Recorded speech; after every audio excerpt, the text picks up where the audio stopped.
right. Make sure that that's running properly. Live that. Mute it so I don't echo. Okay, good. And that in case we get to it at the end. All right. So, I've several of you have already turned your papers in, which is all well and good. So, none of what I'm about to say matters. For those of you that haven't turned your papers in yet, some of you have already mentioned you can go ahead and print it out after class and just bring it to me after. That's totally fine. If you can't do that, you can email it to me. Again, my email, riley.holt@fmarion.edu. For my online students, I've already gotten quite a few emails and papers from online students. Most of them have been correct, but I've had, for several students, them sending me links to Google Docs, and quite a few where the filter has just caught Google Drive shares, where they're not even sending me emails, where it's just they're sharing it through Google Drive, and the Francis Marion filter is just catching them. Don't do that. I can't access it. Francis Marion doesn't like that. Have it as a Word document or a PDF document or some way that I can immediately access, attach it to an email, and send it to me that way. You don't have to put any, you don't have to say anything in the email. You don't have to even put a subject in the email. Just send it to me, and that's fine. Just as long as I can access it right away. Again, I have had some students do a Google Doc format, but have it so that I can just immediately access it. I don't know what the difference is. Preferably don't use your high school email address, because the high school email address and the Francis Marion email address do not like each other.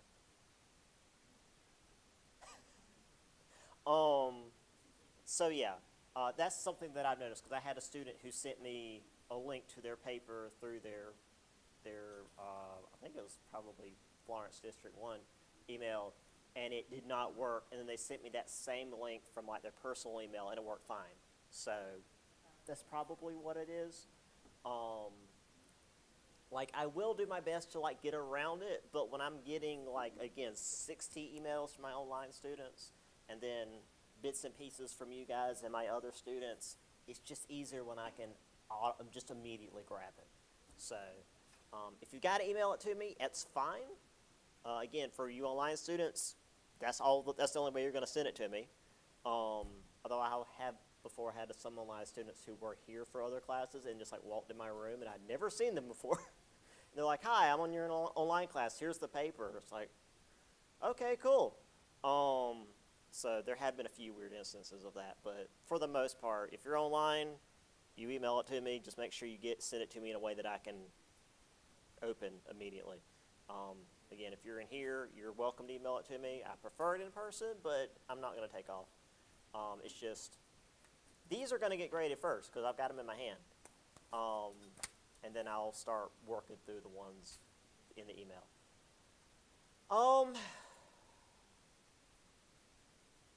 That's all I can think of. Any questions from you guys before we get into the notes? We might, no we won't. We're going to get near the end of the chapter today. And then we'll finish up when we get back from spring break, because next week is spring break for Francis Marion, and I'm taking next week off because I'm tired. So you guys won't have my class next week. I don't know what the rest of the professors are doing, so I can't speak for them.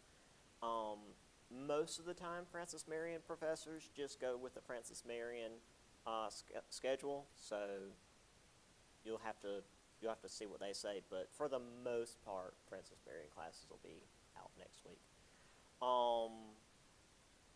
Yeah, so this will be our last class until week after next. Yeah, so unless you guys got anything, we'll get back into this. Also, the final paper, I guess I should mention that now, that's due at the end of the semester, which is I mean, I guess it's technically in a month now because well, no, it's the end of April, isn't it? Well, not the end of April because I guess it's the third week of April is when finals start. So it's right for us since we're Monday, Wednesday. It will be the 21st. Um, and the default topic for that one is this era, progressive era, and what you find interesting or most important out of the progressive era. And we've already talked about quite a few things already. We're going to talk about a lot more here today. There's people and events and just lots of cool stuff. I mean, this is the era we talk about Teddy Roosevelt, and he's like one of my favorite people to talk about, just in general. Again, you can go well beyond that if you want. There's all sorts of stuff just in these few decades of American history. So, just FYI. All right. So let's get into this stuff. We talked about the settlement houses, beginning with the Hull House with Jane Addams. And again, if you want, a lot of people will choose Jane Addams and the settlement houses for their progressive era paper, which is a good choice. Now, the book mentions that, like, she worked with, let's see, what's her name? Ellen Starr. Now, it's mentioned in the book. I don't really go into it in the notes, so it's not going to be on the test. But if you write a paper about Jane Addams and the Hull House, I expect to see a little bit about Ellen Starr. So, like, it better not just be me seeing my notes a second time. And again, this was about, like, civic housekeeping and making things better for the poor so that they wouldn't have to go out and, like, do crime to survive. And then we had the various women's clubs, civic duties, welfare for women, shorter hours, benefits for widows, child labor laws, increased health care, etc. So we have here the Hull House as it was back in the 1880s, 1890s, and as I mentioned last time, Chicago did a good thing, and like the people rallied when the city was going to tear the Hull House down and just like build something over it, and they demanded that it be protected as a historical building. So that's pretty cool. Like I said, it's hard to be a historical like preservationist and not just lose your mind. Jane Addams again, and all the kids in the Hull House, and the loom, and cooking class. This is I guess it was earlier when I had the pictures of the kids in the sinks, which again is just a very funny picture to me. So moving on to women's suffrage, which again I decided not to do last time because I'm going to get off on a bit of a tangent. So going up to 1910, women could only really vote on the state level in a number of western states,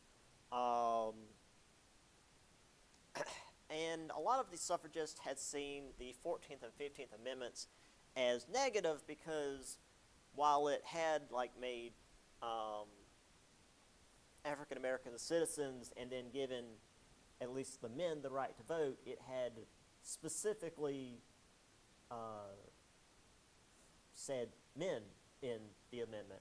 And before this point, the Constitution and the various like documents that created our government had always said citizens and people.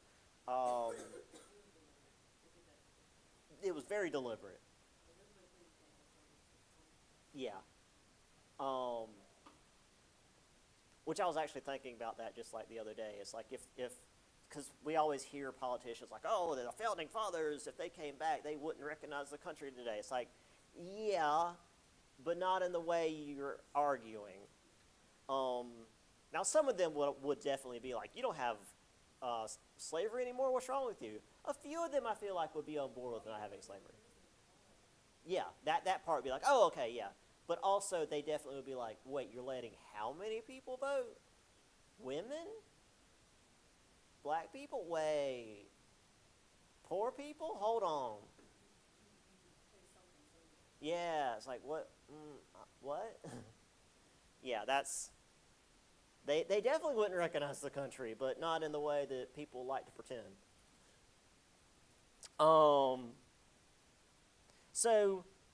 Yeah, we talked about the National Women's Suffrage Association and the American Women's Suffrage Association back when we were talking about the 14th and 15th Amendments, how one group was like, let's push for the 15th Amendment because maybe giving African American men the right to vote will push for women's suffrage eventually, and the other was like, no, women's suffrage first.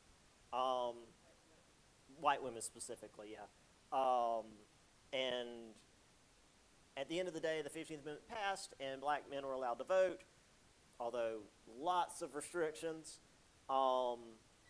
especially depending on which state you were in, and women were not allowed to vote. So they finally joined together in 1890 to form the National American Women's Suffrage Association. They just combined all the words.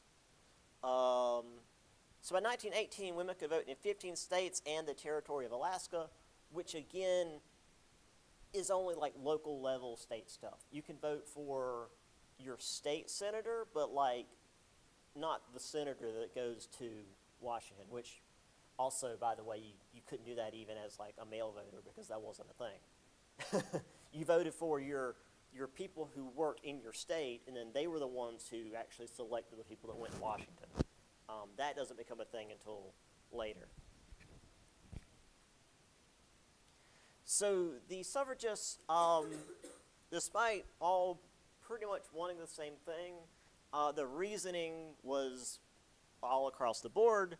We had women like, of course, Jane Addams, who saw the vote as the natural continuation of civic housekeeping, which was this idea of, helping men and sort of being subservient. I don't want to put that on Jane Addams because she was so important to like the Progressive era, but she was still sort of this mindset of like women as domestic workers, and even in like the civic sphere, they were still like working as the helpers of men. Alice Paul, though, who you might remember from earlier in the semester, who was the one that suggested that children be given the same education regardless of whether they were boys or girls and just see what happened. Because, well, boys and girls were not given the same education because, girls can't think. So why bother giving them education? Self-fulfilling prophecy. Alice Paul sought the vote on the basis of equality with men. She founded the National Women's Party and sought Congress to adopt an Equal Rights Amendment to give women full legal equality. She would also not be real happy with the state of things. We were really late in the whole giving women the right to vote thing. New Zealand beat us out by a lot. 1893, Australia 1902, Norway 1913. I feel like England also was like 1918. They were right before us. The U.S. passed the 19th Amendment in 1919. Pretty easy to remember. So that's actually an amendment you'll need to remember. Well, one, because it's really important, but also the year makes it easy to remember. Now, the tangent I'm going to get on, for the most part, the suffragettes in America were pretty peaceful. They had these headquarters where you'd come in and discuss why women ought to vote. This square deal thing, that's actually from Teddy Roosevelt's campaign, which then extended into Taft and then even Wilson. So they would also do, marches. President Wilson said this is the time to support women's suffrage. We also have here the headquarters for the National Association opposed to women's suffrage. Oh, right, here's another tangent I need to get on. So, here we have these men and this woman walking by, and I hope they can feel how much danger they're in. Now, this is a little past the time period I'm thinking about. Does anybody know the story of the hat pins? Specifically in, like, Victorian-era England. The hat... Well, it was the hat pin... I don't know what word they used. So, women would... This woman has a fairly large hat on, but, like, back in the Victorian era, they would wear these huge hats. What's that? Sort of, yeah. Like these huge hats. But in order to keep them on their head, they would have to put these pins in the hat, and then they would, like, go through the woman's hair to, like, literally pin the hat in place. So since it was, like, the 1800s, women walking down the street in the world would get assaulted because, it's the world we live in. And so these women would pull these hat pins out, and they were about this long.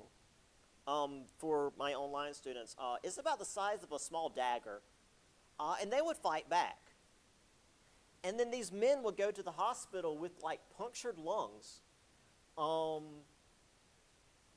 because the women fought back. And the response was banning the hat pins, because obviously the argument was these crazy women are out here attacking men in the streets, rather than they're defending themselves from rapists, because it's patriarchy is the only way I can put it. Yeah. So, and I found this whole, like, propaganda thing on, like, the hat pin danger, and it's like this, like, huge skull and this woman with, like, this huge knife and this dude being, like, impaled on this huge spike. It's wild. Yeah. Heaven forbid a woman be able to protect herself. That's also why purses are a thing, like why women's pants don't have pockets and why, like, purses are a thing. So you have a hand occupied and you're therefore less able to protect yourself. Like, that's literally a thing. It's systemic.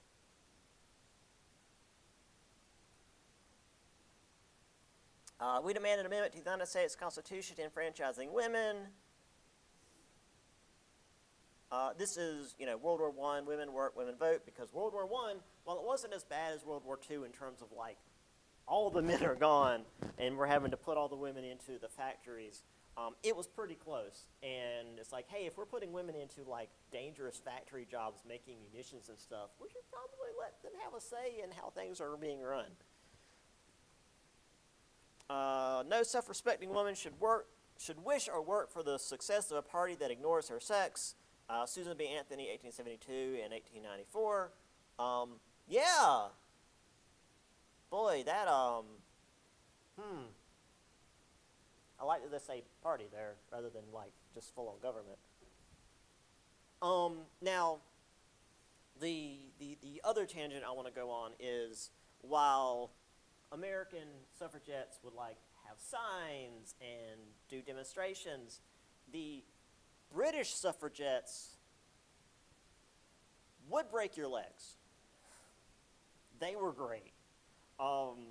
They would, like, overthrow town halls. They would dump paint on people. And if you messed with them, they would hurt you.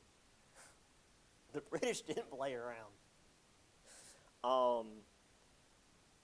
I think one, like, member of parliament described them as, like, an invading force, but, like, it's 50% of the population. What are you gonna do? So yeah, the British, like I said, they gave women the right to vote a year before us. Also, there's this really neat image here of the vote going from west to east. Usually we see kind of the opposite, where you get the technology and social and cultural stuff happening here in the cities, and they make their way west towards the frontier. But here, the western states are the ones that are giving women the right to vote first, and that's making its way east. So that's kind of a neat juxtaposition to what we usually see. And there's just like a whole lot of stuff written down here, but I don't have it quite big enough. I could probably read it if I really wanted to hurt myself, but not this morning. Speaking of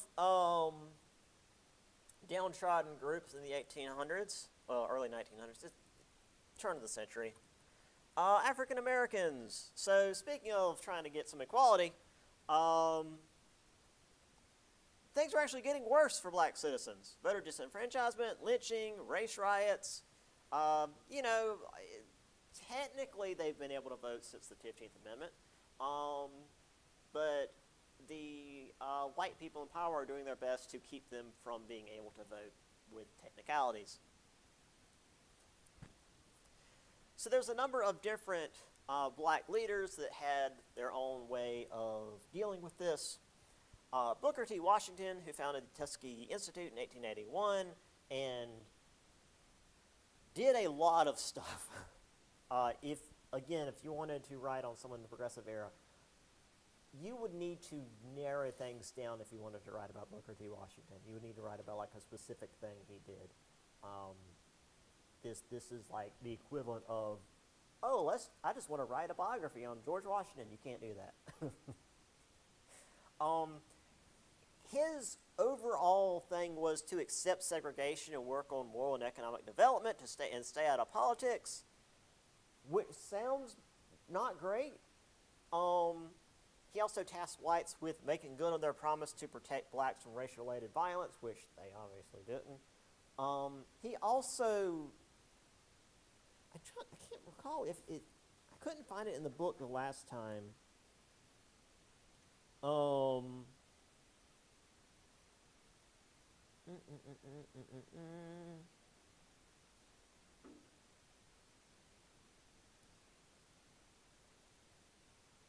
Yeah.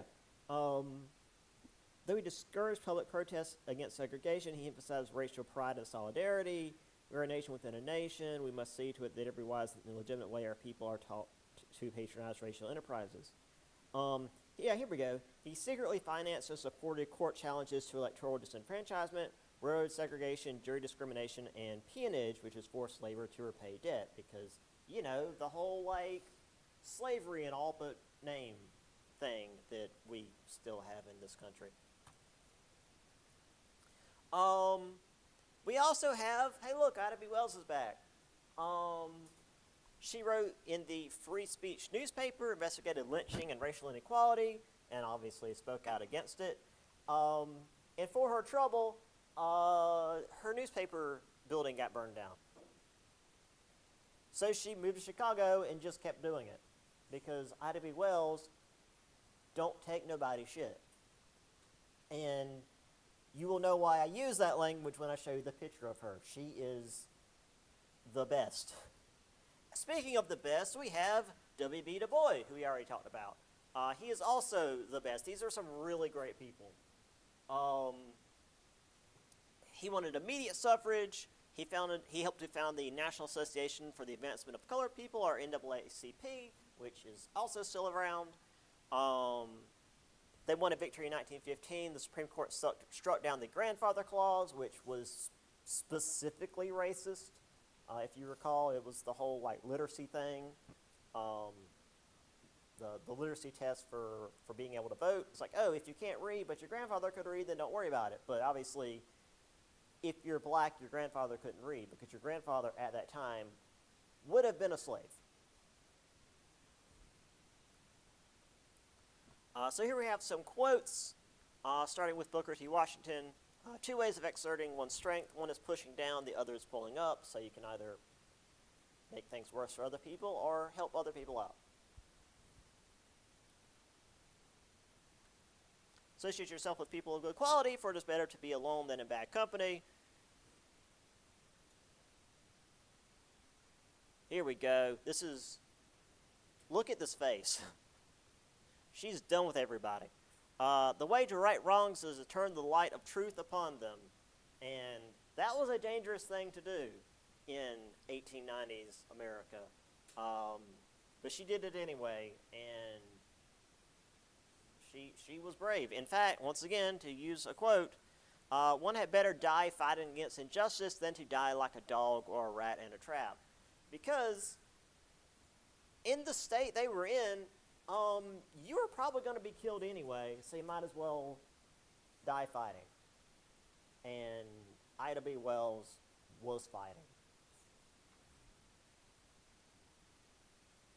And then here we have another really good quote from Du Bois. A system cannot fail those it was never meant to protect. It's going back to my thought on the what would the American presidents, what would the founding fathers think about America today? Yeah, the American system was never meant to protect African Americans. It was meant to have slaves, and then once slavery was over, it was meant to keep them as a lower class. It never, the American system never failed African Americans because it was never meant to protect them.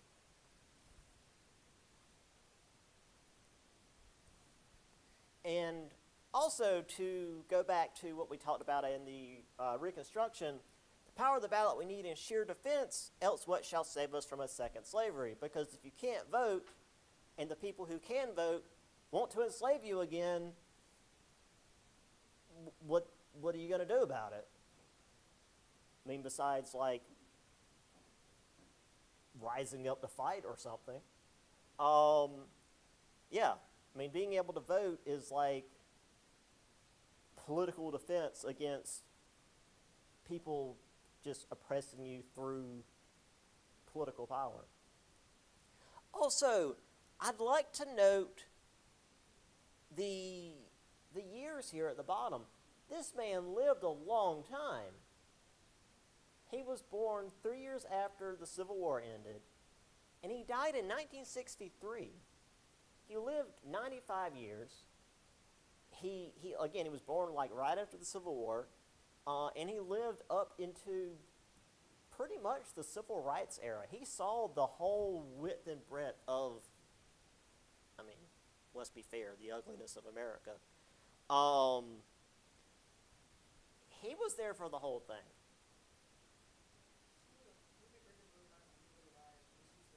Yeah. Yeah. Yeah, he's this legend, but it's like you'd expect, especially someone like this guy who was so vocally against the order of the day, to have not lived very long, you know, to something horrible have happened to him. But he lived into, you know, the last century. That's kind of amazing. Not that long ago, yeah. I mean, my mother was born before he died.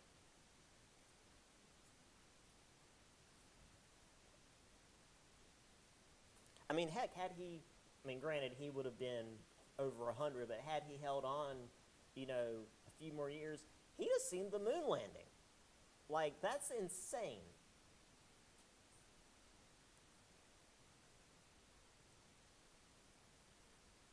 All right, on to some more of this, perhaps progressivism taken a little too far. So rather than just doing social reform, there was this idea of social control. There was this belief that it was the immorality of the poor that caused all these problems, rather than what we saw with, like, the settlement houses, where the poor are only the way they are because of the situation they're in. It's the poor are the way they are because they're immoral. So we're going back. We're degrading in thought now. So reformers wanted to impose their own social norms. So the first thing to talk about here is prohibition. There were attempts at prohibition before the Civil War, but it only really began actually scoring victories after 1865. Dang it. Let's see. 1869, Prohibition Party was created.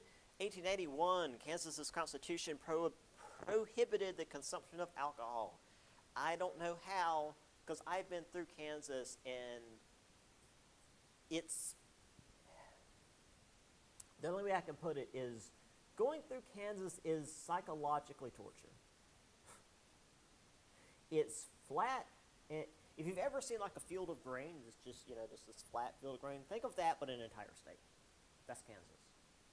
There is nothing else. There aren't trees, there aren't hills, there's like a couple of cities, but other than that, it's just fields. Which is why after having been out Midwest and then coming back here, it's like, I really appreciate our trees. And like our the hills we have. I mean, I know we just said how it's flat on this part of the state. We at least have some hills here and there. When you go out west, it's like it is just flat. Women were often the major force behind Prohibition. They formed the Women's Christian Temperance Union, temperance being just another word for prohibition, this idea of just like not drinking, or at least not being drunk, is what temperance means. In 1874, Frances Willard led the group until 1898. She used this to also rally for women's suffrage, child labor laws, and labor unions. But after she died, they went back to just doing prohibition stuff. Now, to be fair,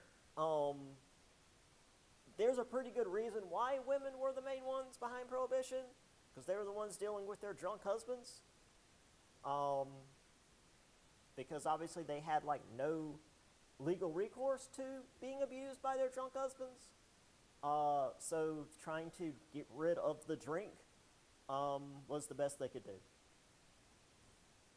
So, I mean, I will talk about how bad of an idea Prohibition was, because we have the hindsight of it, because we know about all the crime that it causes.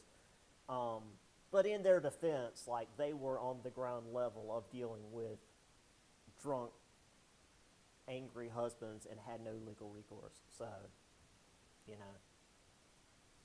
1893, we had the Anti-Saloon League, which to me is a cooler name because it's got saloon in it.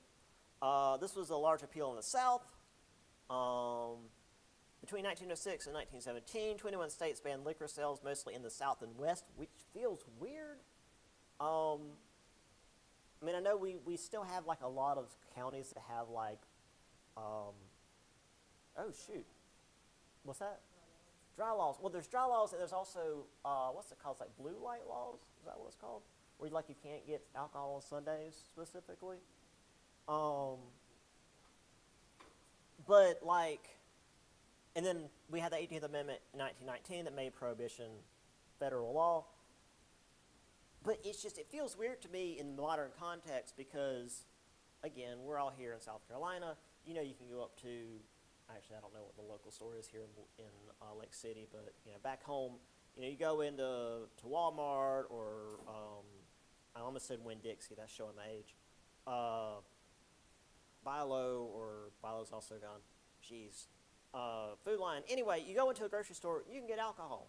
There's a whole beer section.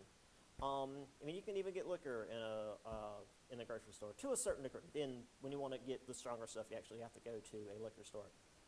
But when I was up in Rhode Island, doing my master's degree, and then my parents came to visit, because I don't drink like at all, so I don't know anything about any of that. But when my parents came to visit, I didn't have any beer in the house. So they were like, oh, well, let's go down to Bi-Lo and get some stuff. And they couldn't find any beer. And I didn't know that you couldn't get beer in the north in a grocery store. You had to go to the liquor store to get, like, normal-ass beer in the northern states. Which, again, seems weird that, like, it was in the South and West where the Prohibition mainly started, but here is where you can just go to the grocery store or heck to the gas station and just like get a 6-pack. So that's it's weird to me. Then like again up north, where I guess it wasn't that big of a deal, you have to go to specifically a liquor store for like even just normal beer. It's weird. Anyway, here's the principles of the Prohibition Party. Their desire of this like godly society where everybody's happy and apparently living in this massive church, and where the reality is like these dingy little factory towns. Oh right, I've got a lot of images for this one, so I need to move along. Prohibitionists to carry the county. The Prohibition Party had a camel as its symbol, because we've got the donkey for the Democrats and the elephant for the Republicans. Well, they had a camel, which like makes sense, except if you've ever actually been around a camel in real life, because like the idea was, oh well, camels don't have to drink, and the idea and the whole, again, as you mentioned, like another term for not drinking is like for something to be dry, and camels can go dry for a long time. When they drink, they can drink like 100 liters of water at a time. Also, and this is what is most fun to me, camels really like beer, because it's made out of hops, which is a type of grain, and an animal like a camel, and also horses also like beer, it tastes good to them. The alcohol itself isn't going to really affect them, but the taste they like. So it's funny that they choose an animal that actually has these grabby lips that can actually grab a beer bottle and just chug it back and down the whole thing in like 2 seconds. Hippos too? That would be terrifying, because I'd imagine the whole thing would just like, yeah, I'd be worried that the hippo would hurt itself.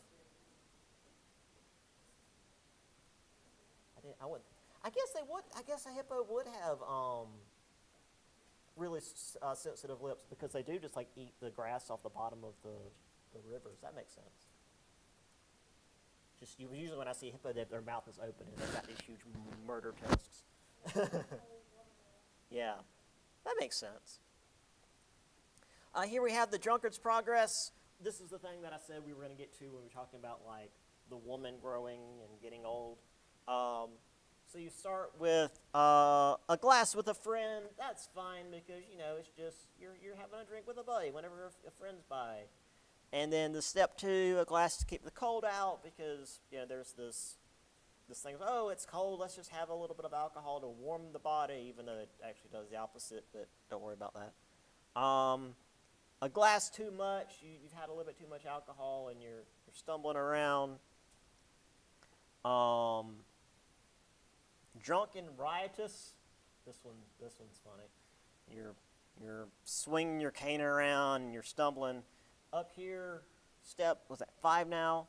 The summit attained, jolly companions, a confirmed drunkard. So you're going out, you're getting drunk all the time. You're not well adjusted. And then from there, it's all downhill. Poverty and disease. I mean, look, the dude's hat is bubbling.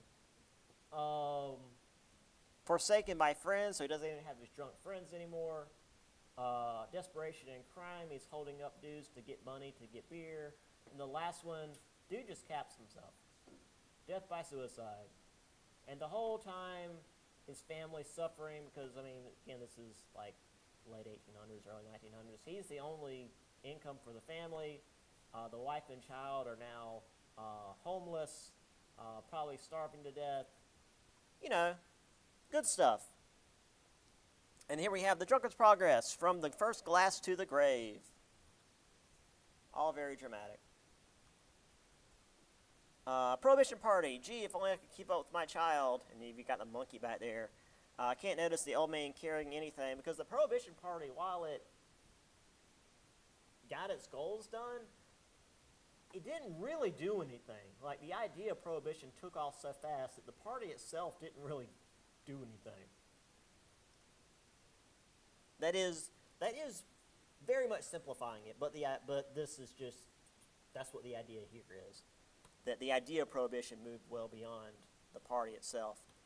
There was a whole lot of these think of the children things. Help me keep him pure, please vote no license. Vote no on liquor for the sake of the children. There's the Prohibition Party. Got a few more of those. The saloon or the boys and girls, the American issue. This was also being voted on during when we finally got involved in World War I, which is why this is a thing. Will you back me or back booze? Vote yes to prohibition. Because there was this whole thing about like, well, if we're not making alcohol anymore, then we can use that grain to make bread to send to the troops. We were there for like 6 months. Well, okay, we were there for about a year. We were involved for a year and a half, but the first 6 months we were just sending stuff to the British. Yeah, by the time we had retooled our stuff from making alcohol to like making more bread, the war was over. So like this was just blatant propaganda. We will get into blatant propaganda once we get into the wars. This one's great too. Daddy's in there, and our shoes and stockings and clothes and food are in there too, and they'll never come out. Which is to say, Daddy's in there drinking away all our money. Or maybe gambling too. A little of both. U.S. has voted dry. 36th state ratifies dry amendment. Nebraska noses out Missouri for honor of completing job of riding dry. Again, Nebraska, flat, boring. I don't know why anybody would want to live in that state and not be pissed drunk the entire time. Because it is boring. I had an aunt and uncle that used to live there, and we went to visit there once. And I thought I was going to die just from, like, it was like sensory deprivation. We drove there. It was insane. And like, because we were riding, I was like 12. And I remember my sister suddenly freaks out and I was like, what? She goes, I see trees in the distance. And there was like a little copse of like 6 trees way at the horizon. And we are just like staring at these trees because it's the first trees we've seen in like 3 days. It was mind-numbing. I don't know how people out there survive. Honestly, I feel like the tornadoes are a blessing because it gives them something to do. A tornado, oh thank God. We can go down in the basement and like listen to the noises. Anyway, also, the subtitle here, the American issue, a saloonless nation and a stainless flag. Yeah, because the prohibition issue is the only thing America's ever done wrong. Also, this is, once we get into the next chapter, we'll discuss some other things America has done besides the whole, like, slavery and lynching and yes, next chapter.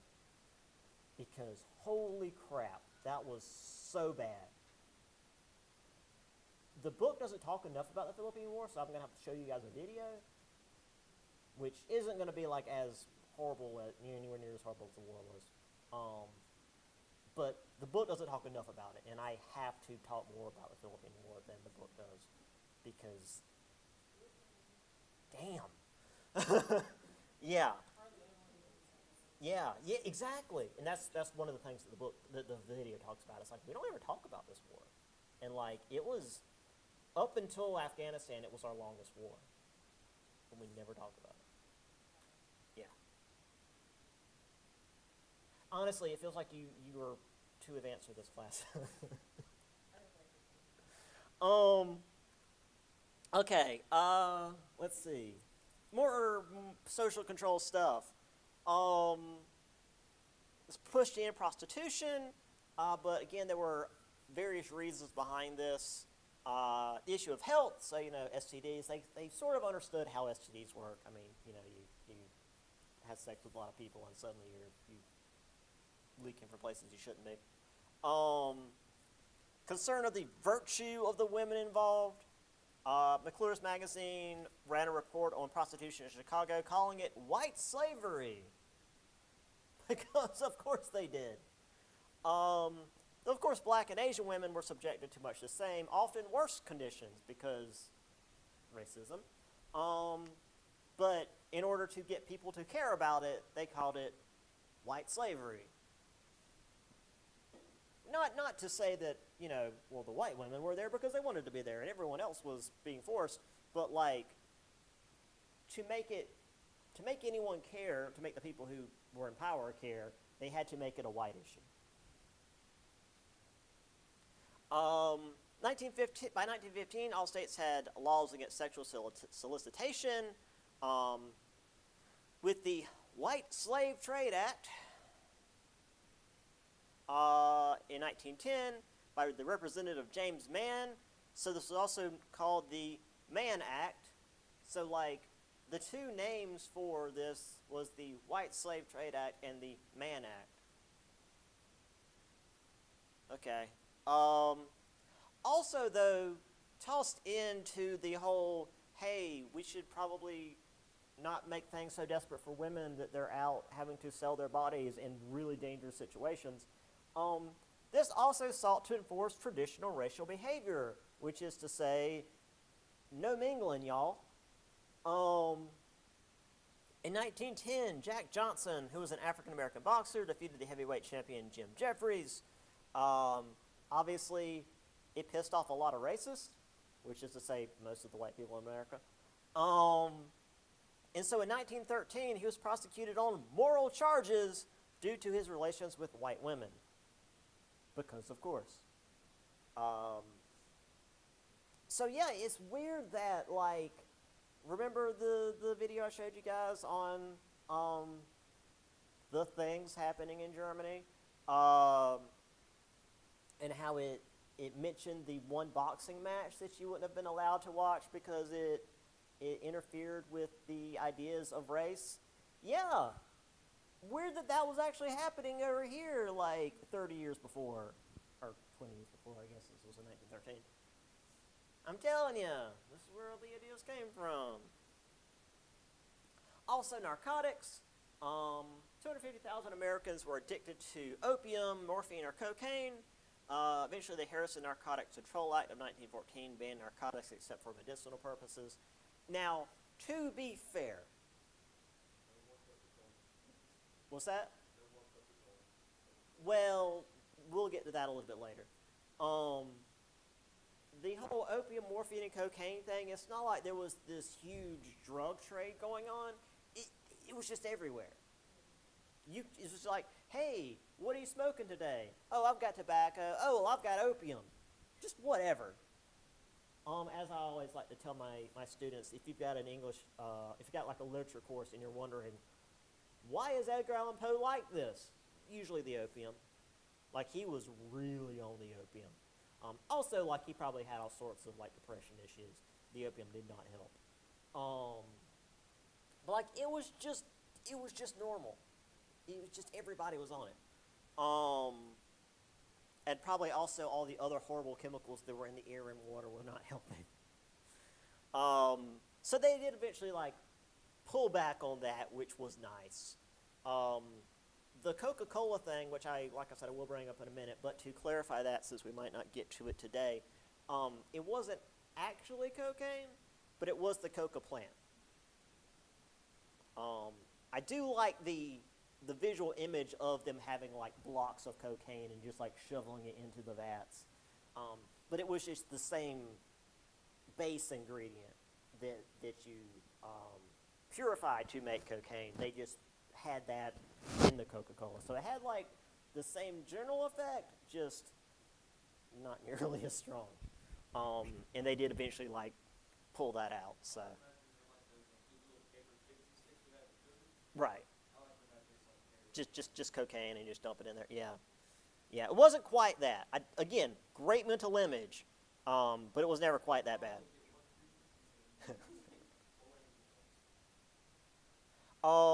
So here we have, is this McClure's? No, this is just, this is in the book. Published by Clifford B. Rowe and B.S. Steedwell in 1911. Great War on White Slavery, et cetera, et cetera. Yeah. No, no, no, not quite there. No, this is the prostitution thing. Forewarned is forearmed. Great War on White Slavery, fighting for the protection of our girls. Ignorance is no longer innocence. General Booth, for God's sake, do something. Fighting the traffic in young girls or the war on the white slave trade. Again, ignoring all the non-white women who had been pulled into this and were being forced into prostitution to survive. Because, again, it wouldn't sell if it was like, oh yeah, also like black and Asian women are suffering. Yeah. Nobody cares. Or nobody important cares. Although we do have this, which is interesting. We have friends meeting immigrant girl at the dock. The girl met in New York by two friends, air quotes, took her in charge. These friends were two of the most brutal of all the white slave trades who are in the traffic. Foreign girls are helplessly at the mercy of white slave hunters than girls at home. Every year, thousands of girls arriving in America from Italy, Sweden, Germany, etc. are never heard of again, which was true. The immigrants coming in who were just like trying to find something to do, trying to find somewhere to work, as someone approaches you who speaks your language, you're immediately going to be like, oh, they can help me out. And they were like the easiest to prey on. On the one hand, it's surprising that they're even mentioned. But also, like, Italy, Sweden, and Germany, I'm kind of surprised that Italy is mentioned. Sweden and Germany, though, very white countries. So, yeah, there is that. Yeah, it does surprise me that Italy's involved. That, like, they were, yeah, they're like, oh, we can't have that, so we're going to at least let these guys be white. Yeah. Oh, right.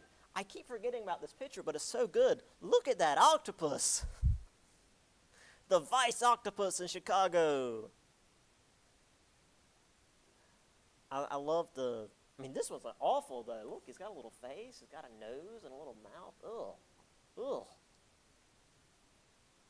Gross. Here is the boxing match, which, not so well liked. All right. Speaking of immigration, not only were the poor seen as being inherently immoral, immigrants were also seen as being inherently immoral. Now, we're not going quite as far as the eugenics thing. We've already done that. We're at least past that. Thank goodness. But there was still this idea of other races being inferior to whites. But this often came down to religious bigotry. Catholics and Jews were seen as being dangerous to Christianity, which, again, I mentioned this to my other class. Like, maybe it's because I was raised Methodist, and like Methodism is like 2 degrees separated from Catholicism. So seeing Catholicism is dangerous to Christianity, it's like, but they are a form of Christianity. Like, they are different from like Protestantism, and then we've got all the various groups of Protestantism, but like, they're a major form of Christianity. They're like the major form of Christianity. And then there's the Protestant split, and then there's all the little groups that came off of that. But like, saying Catholicism isn't Christianity is so weird.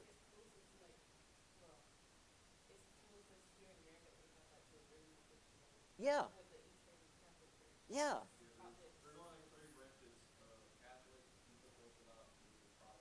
Yeah. Well, there's yeah. It's so weird.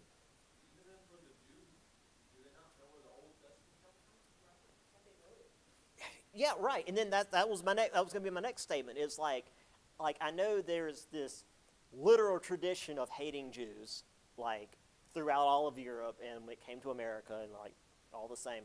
But like that's where Christianity came from. Like we should, even if we're not like, yeah, well, Judaism became Christianity, but then there's these people that are still the Jews, and they're not us. But like, we should at least respect them, right? Like, yeah, like the whole first half, right? And Jesus was a Jew. Like Jesus was like, I am the first Christian. He's like, no, he was a Jew, and the people who followed him were the Christians. Right. Like all the heroes. Yeah. That again, like I was raised on because of the school that I went to. And like, yeah, like all the big hitters. It's so weird though. But Protestantism is like a different beast. Um, so this idea of like white and non-white was less about um, skin color because again, like the Russia and like Poland, literally the region of Transcaucasia, where the white people are from, weren't seen as being white because they were like not the right form of Christianity. Yeah, it's so weird. Um, at least it was never like, which is because of the Christianity, because like the Scandinavians were never seen as non-white because they were all Lutheran. Right. But also because they've been Protestant since Protestantism has been a thing. And while Lutheran is not like quite, baptism, it's at least not Catholic. So anyway, when it came to being crappy to other races, Asians often got the worst of it. We of course have the Chinese Exclusion Act, which we've talked about already. Kept out all Chinese immigrants, and of course made it so that those that were here couldn't become citizens, which is like horrendous. Also, in 1908, Theodore Roosevelt entered into a restricted immigration agreement with Japan. Now, I need to clarify this. This wasn't Teddy Roosevelt being like, oh, we don't want these damn Japs here in America. That was probably part of it.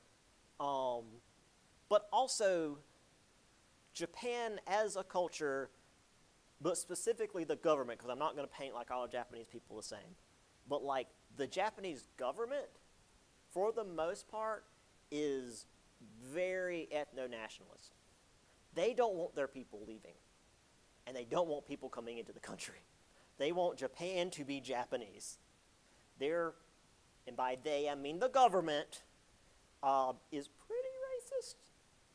Like, I don't have any other way to put that. Like, Japan is not a melting pot. They don't want their people leaving, and they don't want people coming in.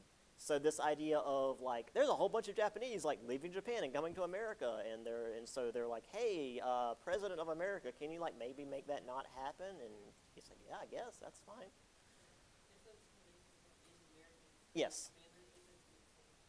Yes. Oh, absolutely.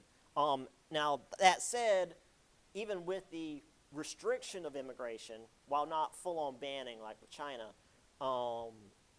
Californians made it so that after 1913, Japanese immigrants couldn't buy land, which is almost as bad as not being able to become citizens. Because if you can't buy land, you can't really start a business, and it's really hard to like put down roots and create generational wealth. And then 12 other states followed suit and made it really difficult to live in America as a Japanese American, despite most of them being American citizens. Oh, yes. And then this one. 1917, Congress passed legislation that banned Illiterates that could not read English or their native tongue, and other desirables such as, and we'll go over the how these can be interpreted here in just a moment, but I'm just going to read through how this was described. Alcoholics, feeble-minded persons, epileptics, people mentally or physically defective, professional beggars, anarchists, and polygamists. A lot of that, especially in the 1910s, can be interpreted in all sorts of ways. I mean, epileptics, just in general, that's like a whole lot of various, like, mental illnesses that, like, it's not your fault. Yeah, that's totally important. Just like the, I will never say the Gulf of America. Anyway, yeah. I like I said, I say it's the 7 Years' War. I'm a historian. I can say what I want. But yeah, it's just like, what is a feeble-minded person? That's just, oh, we don't like the way you look. You're feeble-minded. You got to go back. Yeah, so it's just, this just became really, really ableist all of a sudden. Yeah, which again goes kind of back to the eugenics thing that becomes really popular later on the other side of the Atlantic. From us, yes. Because they're like, hey, those are some really good ideas. Let's do that.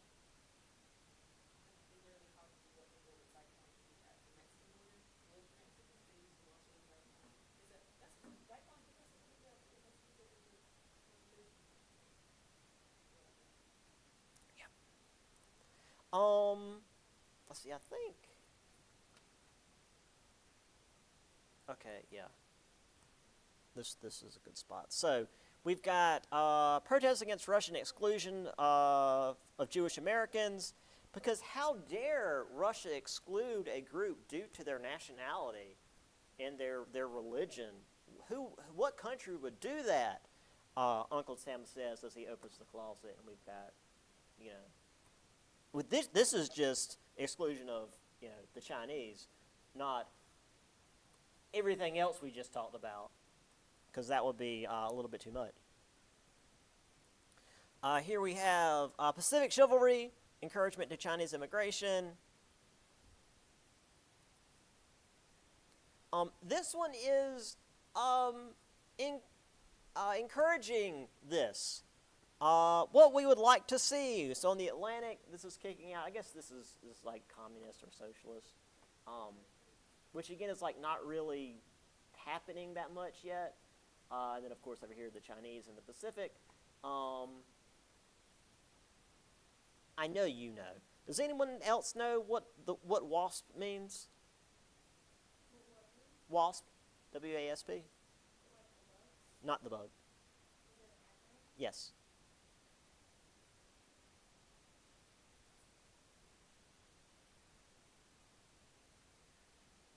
Chandler, would you like to? You don't know? It's white Anglo-Saxon Protestant. It is, well, because Anglo-Saxon is just like British. So the only people who should be allowed to run the country in their mind. White nationalism before white nationalism.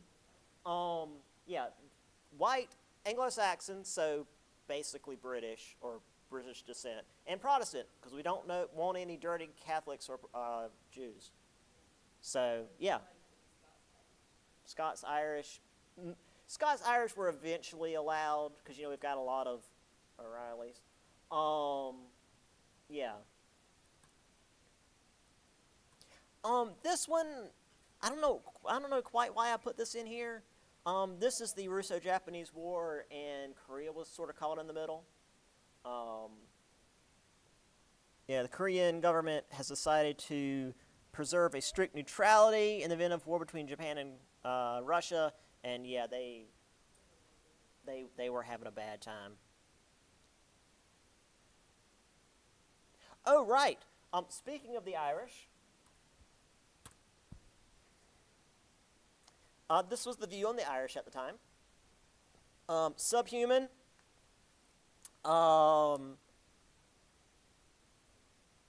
Let's see. It's got rum in one hand, a torch in the other, sitting on a gunpowder barrel.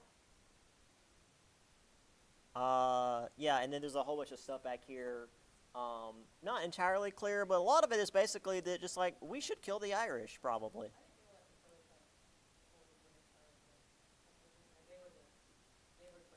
Yeah, yeah. Having about 50% Irish blood, yeah. Um, we we talked about that more in my European history class. Um, yeah, it was a natural disaster, but the British made it worse. Literacy test. Uncle Sam says you're welcome in if you can climb it. Land of the free, but only if you can get in. And then the only way to handle it by cutting immigration. And again, a lot of this is similar to the immigration we're seeing today from like Central and South America, where it's not just like people just willy-nilly coming over. There were refugees because Europe was in bad shape at this time. We weren't quite World War I yet, but there was a lot of like ethnic cleansing happening. Russia was happening. The Jewish Pale was being destroyed.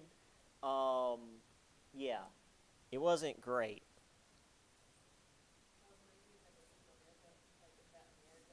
That's our fault. Yeah, yeah, because yeah, we made a lot of governments topple, and then just like left them in shambles, and now we're like, why are these people? Yeah. So, we'll probably end there. We'll talk about municipal and state reform next time, which is a little more interesting than it sounds, because we get into like we talk about the Galveston hurricane of 1900, which is really bad.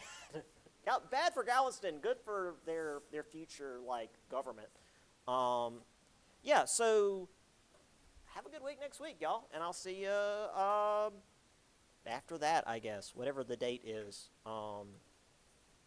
Let me see. I don't know how to do days. The 17th. So, see y'all later.